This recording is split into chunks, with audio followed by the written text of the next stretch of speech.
بسم اللہ الرحمن الرحیم لقد جاءكم رسول من انفسكم عزيز عليه ما عنتم حريص عليكم بالمؤمنين رؤوف رحيم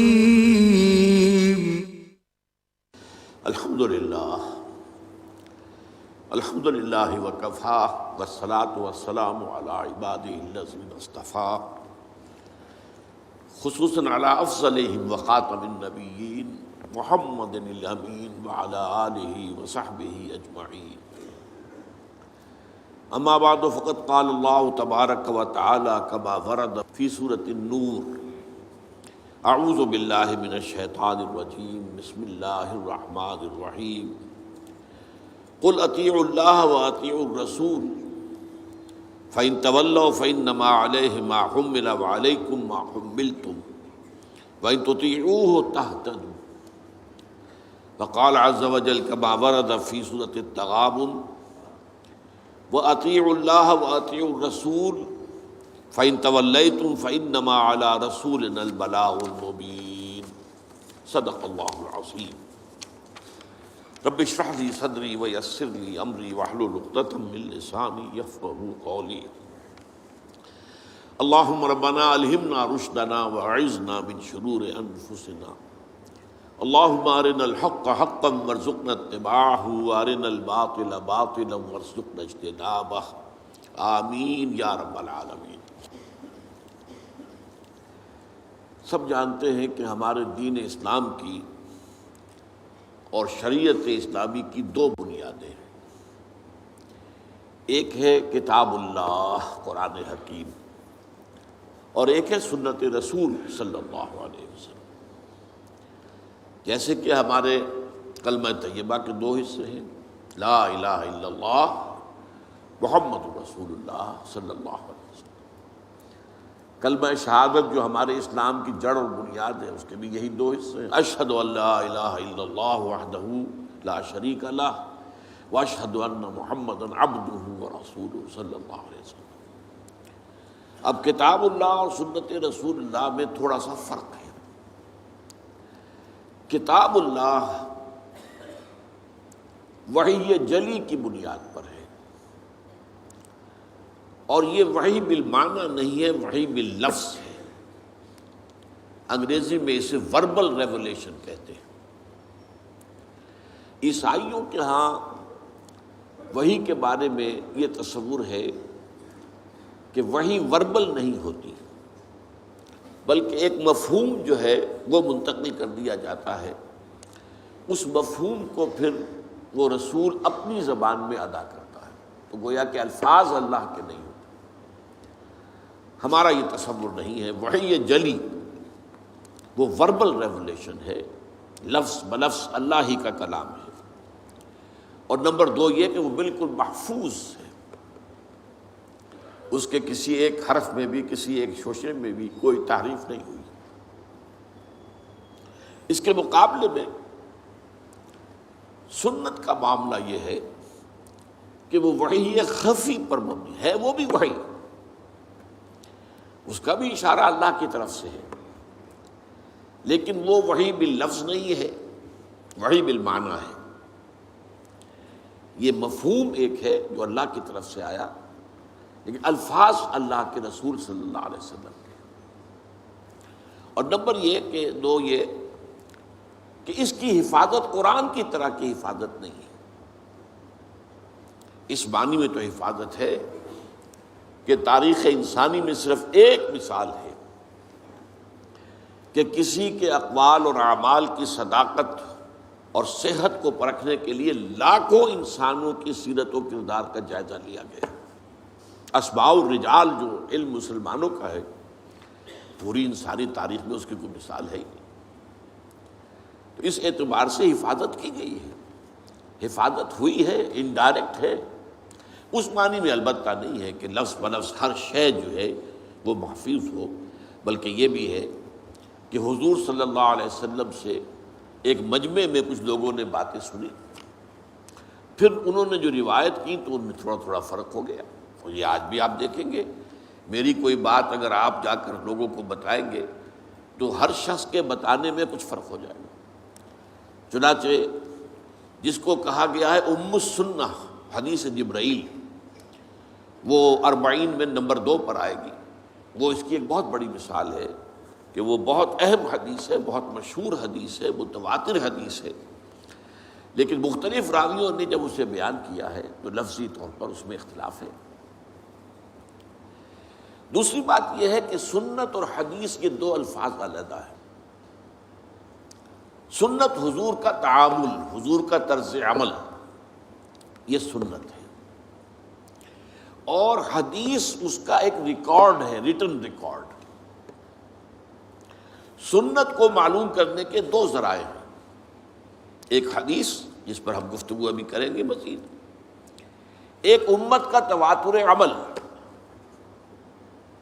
حضور کو عمل کرتے ہوئے دیکھا صحابہ نے تو آپ کی پیروی کی، آپ کی نقل کی، صحابہ کو عمل کرتے ہوئے دیکھا تابعین نے تو آپ کی ان کی پیروی کی اور ان کی جو ہے ان کے نقش قدم پر چلے۔ تو اس طرح ہوتا ہوتا نسل بعد نسل تواتر کے ساتھ بہت سی چیزیں ہیں جو امت میں منتقل ہوتی چلی آئی۔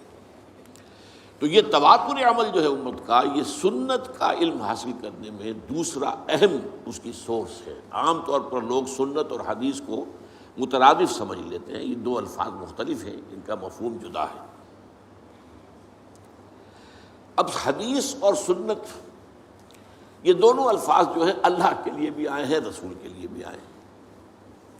مثلا سنت اللہ التی قد خلت من قبل وَلَن تَجِدَ لِسُنَّتِ اللَّهِ تَبْدِيلًا وَلَن تَجِدَ لِسُنَّتِ اللَّهِ تَحْوِيلًا۔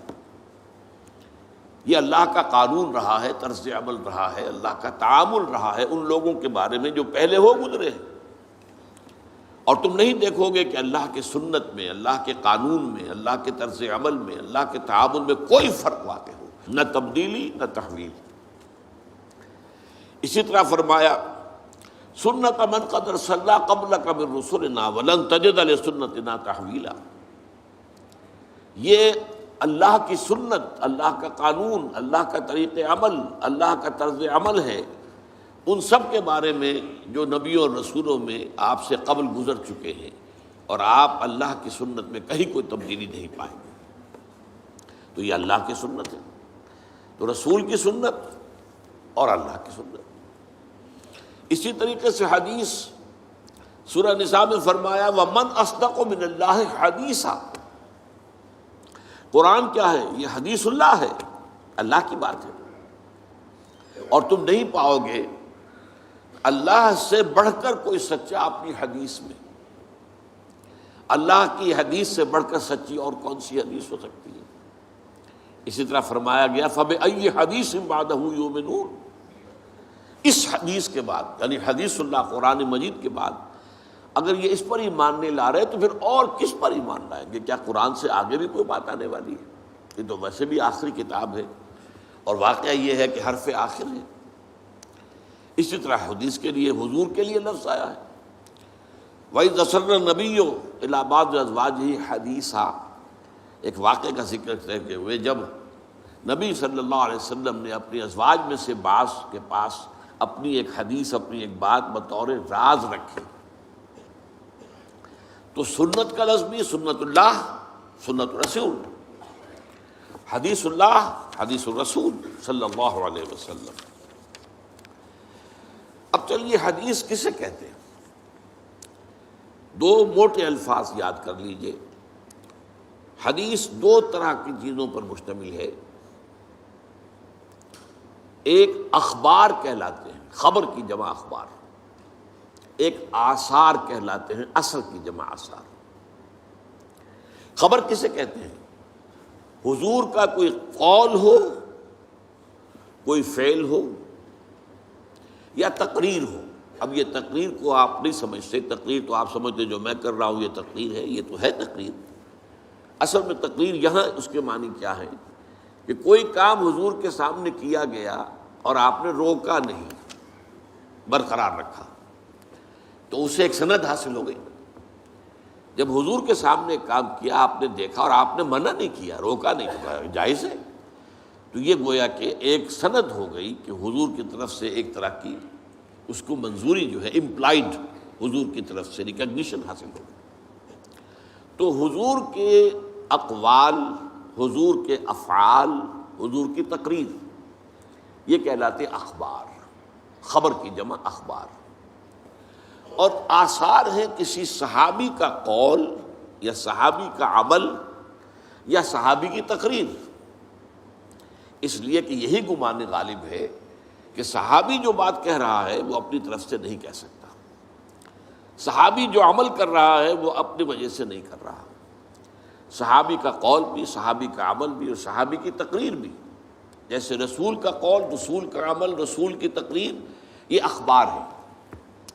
صحابی کا قول، صحابی کا عمل، صحابی کی تقریر، یہ آثار ہے، اور ان دونوں کو جمع کر کے حدیث کہتے ہیں۔ حدیث کے اندر اخبار بھی ہے اور آثار بھی ہے۔ اب آئیے حدیث جو رسول کی ہے اس میں یہ جان لیجئے کہ اس کے دو حصے ہوتے ہیں۔ ایک متن، حضور نے کیا فرمایا، ایک ہے سند، حضور سے کس نے سنا، اس سے کس نے سنا، اس سے کس نے سنا، اس سے کس نے سنا، یہ روایت کہلاتی ہے، اور یہ لنکس، یہ کڑیاں جو ہیں یہ راوی کہلاتے ہیں۔ اب اگر حضرت امام بخاری کوئی حدیث اپنی کتاب میں لا رہے ہیں تو اپنی شخصیت سے لے کر حضور تک کے درمیان کے تمام لنکس دینے پڑیں گے، تب وہ بات جو ہے وہ حدیث ایک مستند درجے کی حدیث سمجھی جائے گی۔ یہ ہے روایت، کڑیاں، حضور سے صحابی نے، صحابی سے تابعی نے، تابعی سے تبع تابعی نے، بعض اوقات صحابی صحابی سے روایت کرتے ہیں۔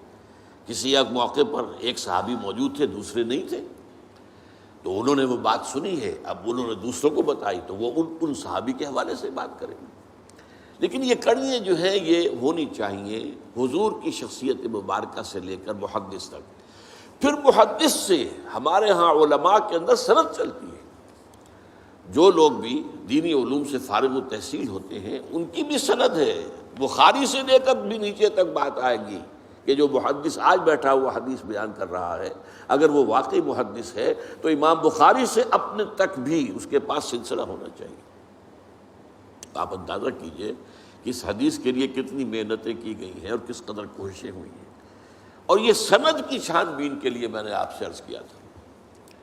تاریخ انسانی میں سند میں دیکھنا یہ پڑتا ہے کہ فلاں شخص جو بیچ میں آ گیا ہے اس کے بارے میں کوئی ایسی رپورٹ تو نہیں ہے کہ وہ جھوٹا تھا، کوئی ایسی بات تو نہیں ہے کہ اسے کچھ یادداشت اس کی کمزور ہو گئی تھی، کوئی سوء حفظ کا کوئی عارضہ تھا کہ بات یاد نہ رہتی۔ تو چھان بین تمام راویوں کی، اس کا نام ہے اسماء الرجال، لوگوں کے نام، راویوں کے تمام نام اور ان کی سیرت و کردار کے بارے میں سند۔ جیسا کہ میں نے عرض کیا تاریخ انسانی میں یہ معاملہ کبھی ہوا ہی نہیں۔ واحد ایک شخصیت ہے محمد الرسول اللہ صلی اللہ علیہ وسلم کی کہ آپ کے احادیث کو پرکھنے کے لیے تمام راویوں کے حالات معلوم۔ تو حدیث جمع ہے متن اور سند، اور سند کا میں آپ کو بتا چکا ہوں کہ وہ حضور سے لے کر محدثین تک بات آتی ہے۔ اب سند کے اعتبار سے حدیث کی بہت سی قسمیں ہیں، مثلاً یہ کہ مسند اور متصل وہ حدیث کہلائے گی جس کی ساری کڑیاں جو ہیں حضور سے لے کر محدث تک یہ انٹیکٹ ہے، متصل ہے، کہیں کوئی وقفہ نہیں آتا بیچ میں۔ مرفوع وہ حدیث کہلاتی ہے جو حضور کس سے روایت کی جا رہی ہو بات۔ اس کے مقابلے میں مرسل ایک تابعی کوئی بات کر رہے ہیں اور حضور سے وہ روایت کر رہے ہیں اور یہ نہیں بتا رہے کہ حضور کے اور ان کے درمیان کس صحابی نے انہیں بتایا ہے، اسے مرسل کہیں گے۔ اب یہ درجات ہیں، مرسل کا درجہ وہ نہیں ہوگا جو مرفوع کا ہے۔ اسی طریقے سے موقوف کہلاتی ہیں، منقطع کہلاتی ہے، مقطوع کہلاتی ہیں حدیثیں جو صرف تابعی پر آ کر ختم ہو گئی، وہ اس سے آگے کی بات نہیں کر رہا۔ تابعی کی باتیں. تو اس حوالے سے بہت سی قسمیں ہیں. ایک متواتر حدیث ہوتی ہے جس کے کہ ہر لیول پر بہت سے راوی موجود ہوں. حضور سے کئی صحابہ نے سنا ہو، پھر ان سے ہر صحابی سے کئی تابعین نے سنا ہو، پھر ہر تابعی سے کئی جو ہے تبع تابعین نے سنا ہو. تو ہر جو لیول ہے روایت کا اس پر متعدد جو ہے کثیر جو ہے راوی موجود ہوں، تو ایسی حدیث کو متواتر کہا جاتا ہے. اس کا یہ بہت اونچا درجہ ہے احادیث کے اندر. اسی طریقے سے مشہور حدیث اسے کہتے ہیں کہ راویوں کی ہر سطح پر کم از کم 3 راوی ہیں. وہ 3 سے بھی زیادہ ہیں تب تو ہو گئے متواتر، لیکن اگر یہ کہ کم سے کم 3 ہر لیول پر موجود ہے تو وہ مشہور کہلائے گا.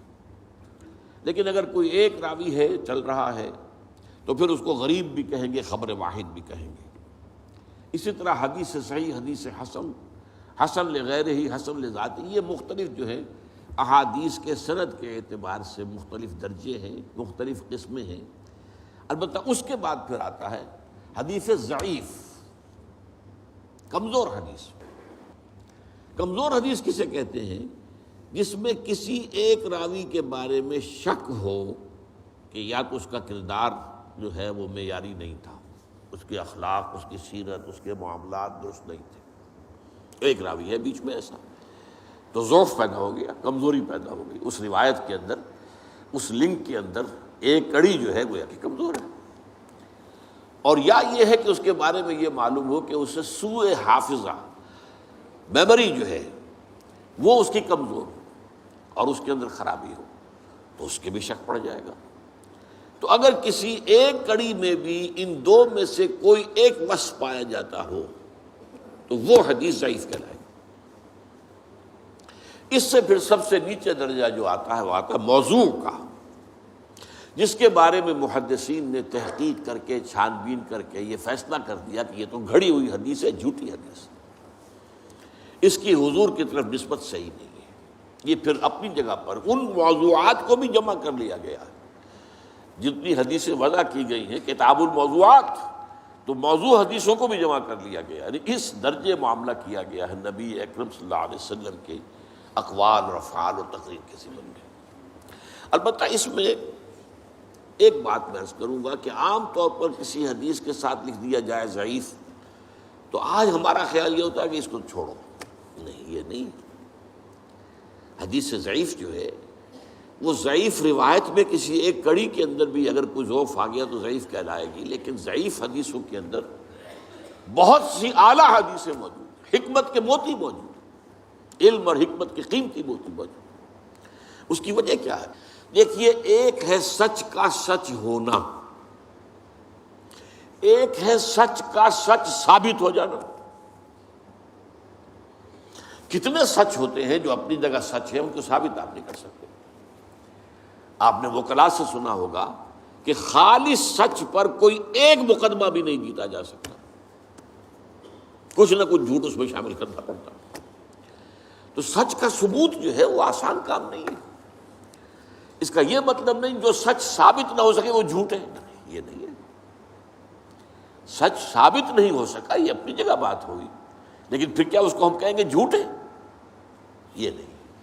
تو حدیث موضوع جو ہے وہ حدیث ضعیف جو ہے وہ کمزور تو ہے، موضوع نہیں ہے، وہ متروک نہیں ہوگی، وہ چھوڑی نہیں جائے گی. ہاں، اس سے کوئی حکم شرعی نہیں نکلے گا. شریعت کا حکم کسی شے کی حلت، حرمت، فرضیت وغیرہ، یہ حدیث ضعیف سے نہیں ہوگا. شریعت کے احکام جو ہیں وہ اس سے بالا تر جو میں نے آپ کے سامنے طبقات رکھے حدیث کے، پھر انہی سے جو ہے شریعت کے احکام کا استنباط ہوگا.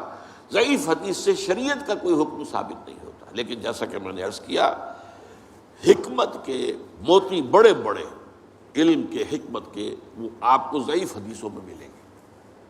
اور یہ تقریباً اجماع ہے امت کا کہ ضعیف احادیث جو ہیں وہ فضائل کے ضمن میں قابل قبول ہیں. جس میں کسی عمل کی فضیلت بیان ہو رہی ہے، اس کے ضمن میں جو ضعیف احادیث ہے وہ قابل قبول ہے، ان کو اختیار کیا جا سکتا ہے. ہمارے بہت سے بڑے بڑے مصنفین ائمہ نے ضعیف احادیث کو اپنی کتابوں میں شامل کیا ہے.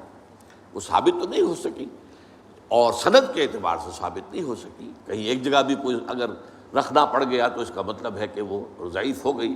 لیکن پھر میں دوہرا رہا ہوں کہ اس کا یہ مطلب نہیں کہ وہ جھوٹی ہے یا گھڑی ہوئی ہے. اس کے لیے لفظ موضوع کا حدیث موضوع وہ گھڑی ہوئی جس کو کہ محدثین نے سوچ سمجھ کر جو ہے وہ موضوع قرار دیا. اب ایک خاص لفظ کی طرف میں آ رہا ہوں، اربعین. چونکہ ہمیں اربعین نووی کا مطالعہ کرنا ہے. حضور کی ایک حدیث ہے جو اگرچہ ضعیف ہے، جس کے ضعیف ہونے پر سب کا اجماع ہے. حالانکہ نوٹ کیجئے اس حدیث کے راویوں میں صحابہ کے نام آتے ہیں: حضرت علی، حضرت عبداللہ ابن مسعود، حضرت معاذ ابن جبل، حضرت عبداللہ ابن عمر، حضرت ابو الدرداء، حضرت عبداللہ ابن عباس، حضرت انس ابن مالک، حضرت ابو ہریرہ، حضرت ابو سعید خدری رضی اللہ تعالی عنہم اجمعین. اتنے صحابہ سے شروع ہوئی، لیکن آگے لنک ٹوٹ رہے ہیں. کہیں تابعی کے لیول پر بات نہیں بن رہی، کہیں تبع تابعین کے لیول پر بات نہیں بن رہی، کہیں کوئی راوی آ گیا ہے بیچ میں کہ جو قابل اعتماد نہیں ہے، جس کی سیرت و کردار یا جس کے بارے میں شک ہے کہ اس کا حافظہ ٹھیک نہیں رہا تھا، تو یہ کہیں آ گیا، رکھنا پڑ گیا، لہذا وہ ضعیف تو رہے گی. لیکن اتنے صحابہ سے روایت ہوئی ہے تو اس کے اوپر پھر بہت توجہ دی ہے علماء کرام نے. 50 سے زیادہ کتابیں. اب وہ حدیث کیا ہے وہ میں پہلے آپ کو سنا دوں. حدیث کا متن اب بتا رہا ہوں میں آپ کو. من حفظ علی امتی 40 حدیثا من امر دینہا بعثہ اللہ یوم القیامت من زمرۃ الفقہاء والعلماء. حدیث کا ایک مجموعہ ہے کنز العمال، جس میں ضعیف احادیث بھی ہے، صحیح احادیث بھی ہے. کنز العمال اس میں یہ حدیث موجود ہے. اور جیسا کہ میں نے کہا صحابہ میں سے اتنے صحابہ کے نام میں نے آپ کو لے دیے، یہ سب کے سب فقہاء صحابہ میں سے، بہت چوٹی کے صحابہ میں سے. لیکن یہ ہے کہ وہ اس کی روایت، جیسا کہ میں نے عرض کیا، سارا دار و مدار روایت پر ہے. اسی کے اوپر معاملہ جو ہے حدیث کا مقام و مرتبہ متعین ہوگا. ترجمہ کیا ہے؟ جس شخص نے بھی میری امت کے لیے یا میری امت کی حفاظت کے لیے، اس کے دین و شریعت کی حفاظت کے لیے میری 40 حدیثیں حفظ کی، دین کے معاملے میں 40 حدیثیں حفظ کی، اللہ تعالیٰ اسے اٹھائے گا قیامت کے دن من زمرۃ الفقہاء، فقہاء میں، والعلماء، اور علماء میں. جس شخص نے بھی میری امت کے دینی معاملات سے متعلق میری 40 حدیثوں کو حفظ کر لیا. اب میں لفظ حفظ کیوں کا تم بول رہا ہوں، یاد کرنا میں نہیں کہہ رہا، اس کی وجہ ہے حفظ کر لیا. اس سے اللہ تعالیٰ قیامت کے دن اٹھائے گا فقہاء کے گروہ میں اور علماء کے گروہ میں. ایک روایت میں آیا ہے بعثہ اللہ فقیہا عالما، اللہ اسے اٹھائے گا اس حیثیت میں کہ وہ فقیہ اور عالم شمار ہو. حضرت ابو الدرداء کی روایت میں ہے وَكُنْتَ لَهُ يَوْمَ الْقِيَامَةِ شَافِعًا وَشَهِيدًا. حضور فرما رہے ہیں اس شخص کے لیے میں قیامت کے دن سفارش کرنے والا بھی ہوں گا اور شفاعت کرنے والا بھی ہوں گا اور گواہی دینے والا بھی ہوں گا اس کے حق میں. حضرت ابن مسعود کی روایت میں ہے اس سے کہا جائے گا قیل لہ ادخل من ای ابواب الجنت شئت، تم جنت کے جن دروازوں میں سے جس دروازے میں چاہو داخل ہو جاؤ. اور فی روایت ابن عمر، حضرت عبداللہ ابن عمر رضی اللہ تعالی عنہما کی روایت میں ہے کتب فی زمرۃ العلماء وحشر فی زمرۃ الشہداء، اس شخص کا نام لکھ لیا جائے گا علماء کی فہرست میں، اور وہ قیامت کے دن اٹھایا جائے گا، میدان حشر میں لایا جائے گا شہداء کے ساتھ. یہ میں نے حدیث کا آپ کو متن جو ہے، ایک تو بہت جو مشہور متن ہے پہلے وہ سنایا ہے، اور پھر مختلف راوی صحابہ کی طرف سے جو روایت ہو کر آئی ہے تو اس میں تھوڑا تھوڑا جو فرق آیا ہے وہ میں نے سنا دیا. اب یہاں نوٹ کیجئے کہ میں نے حفظ کے لفظ کو اس حدیث کے ترجمے میں کیوں برقرار رکھا. دیکھیے حفظ کا ایک عجیب تصور تو ہمارے ہاں ہے. قرآن کا حافظ ہے، مفہوم جانتا ہی نہیں، یہ کیسا حافظ ہے؟ یہ تو نام کا حافظ ہے. صحابہ کرام میں اگر کوئی صرف حفظ کرتا تھا تب بھی چونکہ عربی اپنی زبان تھی مفہوم جانتا تھا. تو قرآن مجید کے متن کو اور اس کے مفہوم کو دونوں کو یاد کرنا اور ذہن میں رکھنا، بلکہ اس سے بھی آگے بڑھ کر الاتقان فی علوم القرآن کے اندر ایک روایت ہے کہ صحابہ کرام میں سے جن حضرات کا خاص شغف قرآن سے تھا، جیسے حضرت عثمان ابن عفان، حضرت عبداللہ ابن مسعود رضی اللہ تعالی عنہما، ان کا یہ کہنا تھا کہ ہم جب نبی اکرم صلی اللہ علیہ وسلم سے 10 آیتیں پڑھ لیتے تھے تو جب تک اس کے علم اور عمل دونوں کو حاصل نہیں کر لیتے تھے آگے نہیں بڑھتے تھے. اب نوٹ کیا آپ نے؟ علم اور عمل، الفاظ ہی نہیں، علم بھی، یعنی 3 چیزیں اب جمع کیجئے. الفاظ ان کے حافظے میں محفوظ ہو جائے،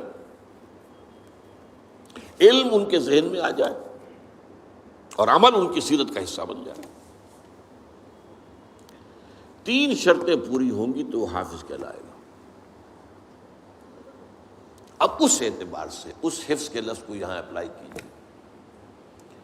جس شخص نے امور دینیہ سے متعلق میری 40 حدیثیں حفظ کی، میں نے اسی لیے پھر لفظ یوں کہ تو برقرار رکھا، یعنی اس کے الفاظ بھی یاد کر لیے، وہ اس کے حافظے میں آ گئے، اس کا علم بھی سمجھ لیا، وہ اس کے ذہن میں آ گیا، اس پر عمل بھی کیا، وہ اس کی سیرت و کردار کا جزو بن گیا. اس لیے کہ اسی معنی میں حضرت عائشہ صدیقہ رضی اللہ تعالی عنہا سے جب سوال کیا گیا، کچھ تابعی حضرات جمع ہوئے، اور آپ اندازہ کر سکتے ہیں کہ کیسی حسرت ہوگی تابعین کہ جیسے کہ قسمت کی خوبی دیکھیے ٹوٹی کہاں کمند، 2-4 ہاتھ جب کہ لبے بام رہ گیا.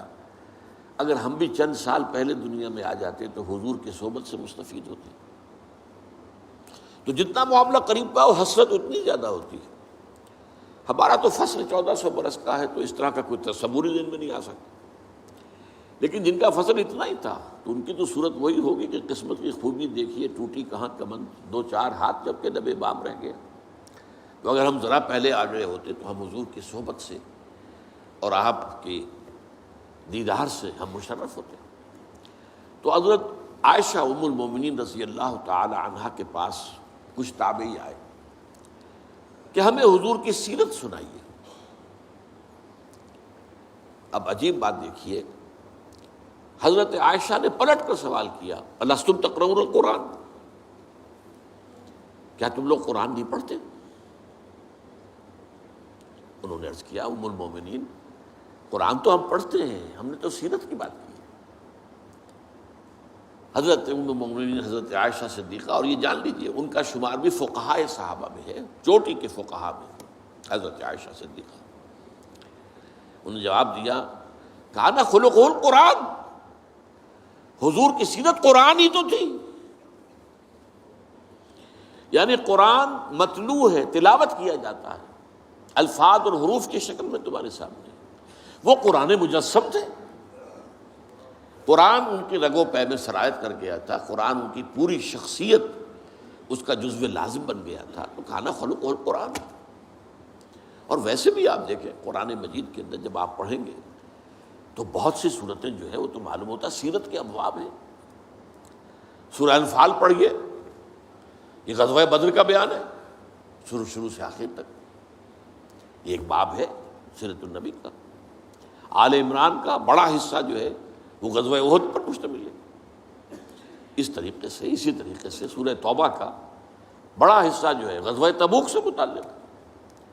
اس حوالے سے بھی سیرت بنتی ہے، لیکن یہ کہ وہاں اس مفہوم جو ہے بہت مختلف ہے کہ قرآن کی جملہ تعلیمات اس کو مجسم شکل میں دیکھنا ہو تو محمد صلی اللہ علیہ وسلم، تو تم قرآن پڑھو اسی کے آئینے میں تمہیں محمد صلی اللہ علیہ وسلم کی سیرت نظر آ جائے گی. اچھا، اب یہ جو حدیث میں نے آپ کو سنائی ہے، جیسا کہ میں نے عرض کیا، اس پر اجماع ہے کہ یہ ضعیف ہے، لیکن اس کے ساتھ اشتغال جسے کہتے ہیں، اس کے ساتھ دلچسپی، اس کے ساتھ معاملہ، اس کا پڑھنا پڑھانا 50 سے زیادہ ائمہ دین اور علماء نے ان کا مجموعے 40 حدیثوں کے اپنے مرتب کیے. لہذا یہ کیٹیگری بن گئی الاربعون، 40 حدیثیں فلاں کی، 40 حدیثیں فلاں کی، 40 حدیثیں شاہ ولی اللہ دہلوی رحمۃ اللہ علیہ وغیرہ وغیرہ. اس سے پہلے بھی ہمارے بڑے سلف کے اندر نہ معلوم کتنے لوگوں نے 40 مرتب کی، اور بہت سے لوگوں نے پھر صرف مرتب ہی نہیں کی ہیں، ان کی شروح لکھی ہے. اب اس میں نوٹ کیجئے کہ یہ جو کتاب ہم پڑھیں گے اس کے مرتب کرنے والے امام نووی ہیں. نووہ ایک قصبہ تھا دمشق کے قریب. ان کا پورا نام ہے امام یحییٰ بن شرف الدین نووی. 631 ہجری میں پیدا ہوئے ہیں اور 676 ہجری میں فوت ہو گئے. یعنی میں نے جب حساب لگایا تو کل 45 برس ان کی عمر ہوئی. لیکن وہ حدیث کے بہت بڑے فاضل. یہ تو ایک مختصر مجموعہ ہے جو ہم پڑھیں گے، لیکن یہ ہے کہ ان کی ایک بڑی کتاب ہے ریاض الصالحین، وہ بہت مقبول ہے، بہت مقبول ہے، بہت مقبول ہے. اور تمام 40 جو مرتب کیے گئے ان میں سب سے زیادہ مقبول اور مشہور یہ امام نووی کی 40. اصل میں 40 نہیں، لفظ 40 ہے، الاربعون النوویہ. لیکن اردو میں ہم فارسی ترکیب سے، آپ بھی جب دیکھیں کہ کتاب چھپ کر آپ کے سامنے آئے 40 نووی، تو یہ فارسی ترکیب کے اعتبار سے اس میں زیر لگا ہوا آپ پائیں گے. تو وہ اصل میں عام فہم کرنے کے لیے جو ہمارے اردو دان لوگوں کے لیے، تو یہ جو ہے یوں سمجھیے کہ حضور صلی اللہ علیہ وسلم کے تقریباً 600 برس بعد ان کی پیدائش ہے. 631 ہجری، جبکہ حضور کا انتقال ہے سن 11 ہجری، تو 620 برس کا فصل ہے، اور 676 میں ان کا انتقال ہے. ان کی کتاب ہے 40 نووی جو انشاءاللہ ہم مطالعہ کریں گے. اب جو چند منٹ ہمارے پاس باقی ہیں میں اس میں آپ کے سامنے یہ عرض کر دوں. اس وقت دنیا میں 2 فتنے بہت عظیم ہیں، اور بدقسمتی سے دونوں کو بڑا فروغ حاصل ہو رہا ہے، اور دونوں کے تعلق حضور صلی اللہ علیہ وسلم کی شخصیت سے. ایک ہے ختم نبوت کی مہر توڑنے والا فتویٰ، نئی نبوت کا دعویٰ. یہ ہمارے اس دور میں کچھ عرصے پہلے ایران میں ایک شخص بہاء اللہ اٹھا، اور بہائی آج بھی دنیا میں موجود ہے، اور مسلمان ممالک میں موجود ہیں، اور ان کے جو ہے وہ اپنے دفاتر ہوتے ہیں، ان کے جو ہے لائبریریز ہوتی ہیں، ان کے ریڈنگ رومز ہوتے ہیں. اور ویسٹ میں تو بہت بہاء اللہ بہائی، یہاں تو آپ زیادہ واقف ہیں. لیکن اس کے بعد جو بہت بڑا فتنہ اس وقت ہے جسے مسلسل فروغ حاصل ہو رہا ہے ابھی، اور اسے وہ اپنی صداقت کے دلیل کے طور پر استعمال کر رہے ہیں، کیونکہ پوری مغربی دنیا ان کے پشت پر ہے، وہ ہے قادیانیت کا فتنہ. پوری مغربی دنیا آج آپ کو معلوم ہے پورا مغرب لفظ جہاد سے کانپتا ہے. جہاد کو گالی بنا دیا، جہادسٹ. یہ گویا کہ ان کے نزدیک کسی کو کنڈیم کرنا ہو تو جہادسٹ ہے یہ. تو یہ جہاد، اس جہاد یعنی قتال کی نفی کی تھی غلام احمد قادیانی نے، اسی لیے انگریزوں کا چہیتا بنا تھا. اس لیے کہ ظاہر بات ہے کہ ہندوستان میں انگریز آ تو گیا تھا، لیکن اس نے یہ نوٹ کر لیا تھا کہ مسلمانوں کے اندر تو جراثیم موجود ہے بغاوت کے. مسلمانوں نے دل سے ہمیں تسلیم نہیں کیا. اس کی وجوہات تھی. ایک بات تو یہ تھی کہ مسلمانوں سے تو تم نے حکومت چھینی، ہندو تو پہلے مسلمان کا غلام تھا، اب تمہارا ہو گیا. تو ہندو کے لیے تو معاملہ چینج آف ماسٹرز کا تھا، آقا بدل گئے. یہ تو نہیں کہ وہ حاکم سے محکوم بنایا گیا ہو. جبکہ مسلمان حاکم سے محکوم بنائے گئے تو ان کے اندر تو لازماً ایک بدلہ لینے کا جذبہ، انتقام کا جذبہ، اپنا کھویا ہوا مقام حاصل کرنے کا جذبہ جو ہے وہ موجود تھا. چنانچہ یہی وجہ ہے کہ حضرت سید احمد شہید بریلوی رحمۃ اللہ علیہ کی تحریک چلی. اگرچہ بہرحال مشیت ایز دی اور کچھ ان کی بھی اجتہادی غلطی سے وہ ناکام ہو گئے، دنیاوی اعتبار سے بالا کوٹ میں شہید ہو گئے. لیکن یہ ہے کہ اس نے ایک سور پھونک دیا تھا مسلمانوں کے اندر جہاد کا. ان کے بعد بھی طویل عرصے تک اس علاقے کے اندر انگریزوں کے خلاف جو ہے وہ جہاد جاری رہا ہے، مسلسل جاری رہا ہے۔ اور اس کے بعد آپ کو معلوم ہے کتنے ہی علماء تھے جو پھانسی چڑھائے گئے ہیں، جن کو جو ہے کالا پانی بھیجا گیا ہے کہ علماء نے اس کو جو ہے دارالحرب قرار دے دیا، اور دارالحرب کے اندر رہتے ہوئے مسلمان کے لیے فرض ہوتا ہے کہ وہ اس دارالحرب کو جو دارالاسلام بنانے کی جد و جہد کرے۔ یہی وجہ ہے کہ 20ویں صدی کے آغاز تک بھی ہمیں سراغ ملتا ہے وہ ریشمی رومال کی تحریک۔ میرے نزدیک جو 14ویں صدی ہجری کے جو مجدد تھے حضرت شیخ الہند رحمۃ اللہ علیہ اسیر مالٹا، ان کی ریشمی رومال تحریک جو تھی وہ یہی تھی، ایک تدبیر تھی، بہرحال وہ نہیں چلی، ناکام ہو گئی، یہ دوسری بات ہے۔ تدبیر یہ تھی کہ ادھر ترکوں سے کہا جائے اس وقت تک ابھی خلافت عثمانیت باقی تھی، یہ تو 1924 میں ختم ہوئی ہے، اور یہ میں بات کر رہا ہوں 1915 کی، کہ وہاں کسی کو بھیجا جائے کہ ادھر سے ترک جو ہے وہ حملہ آور افواج آئیں، اور ادھر افغانستان بھیجا جائے کسی کو، وہاں سے افغانستان سے مسلمان حملہ کریں اور ادھر اندر سے ہم بغاوت کریں تو انگریز کو یہاں سے اٹھا کر پھینک دیں۔ لیکن بات جو تھی، پھر میں کہوں گا مشیت ایسی قریب معاملہ ہوتا ہے۔ حضرت شیخ الہند خود گئے تھے ترکی سے مدد لینے کے لیے، پہلے وہاں حجاز گئے، اس لیے کہ حجاز میں ابھی مدینہ منورہ میں ترک گورنر موجود تھا، ابھی جو ہے وہ شریف حسین جو تھا جس نے بغاوت کی تھی ترکوں کے خلاف، مکے پر تو اس کا قبضہ تھا، مدینے پر نہیں تھا، تو وہاں گورنر جو ہے ترکی کے خلافت عثمانیہ کے موجود تھے، ان سے ملاقات کی اور آگے جانے کا فیصلہ بھی تھا۔ لیکن اسی اثناء میں مخبری ہو گئی، اور شریف حسین والی مکہ نے، جس کی یہ نسل ابھی تک چل رہی ہے، یہ جو اردن کا بادشاہ بیٹھا ہوا ہے، یہ اسی کا پڑ پوتا سمجھ لیجئے، یا پڑ پوتا یا سگڑ پوتا، یہ وہ نسل ہے ہاشمی، ہاشمائٹ۔ اس نے حضرت شیخ الہند کو گرفتار کر کے اور چاندی کی تشتری میں رکھ کر انگریز کو پیش کر دیا، یہ آپ کا باغی یہاں پر آ کر اور آپ کے خلاف سازشیں کر رہا ہے۔ اور دیکھیے انگریز انہیں کہاں لے گیا، مالٹا، میڈیٹرینین سی کا ایک جزیرہ، بحیرہ روم کا۔ آخر ہندوستان میں بھی تو واپس لا سکتا تھا، ہندوستان کی کسی جیل میں نہیں۔